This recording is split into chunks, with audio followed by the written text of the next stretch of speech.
I was hearing story after story from women I was working with. My practice was predominantly women in their 20s and 30s and for 40s. And part of that was that I was very involved in what was then a women's ethical leadership organization. So I would get a lot of referrals.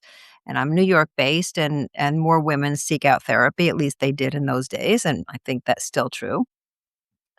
They were, confident and smart and, well-spoken and self-possessed and, um, in all of their relationships, including their work life, except for this one relationship. So I was seeing women who were very successful, who had families, who had jobs they loved, who were involved in organizations they were big parts of, even if they weren't working, as a job, and yet second guessing their own phone number when it came to the guy in their life, in Mhm. most cases. But the pairing that I saw most often and wrote about, as having seen most often, was the woman coming in wondering if there was something wrong with her Mhm.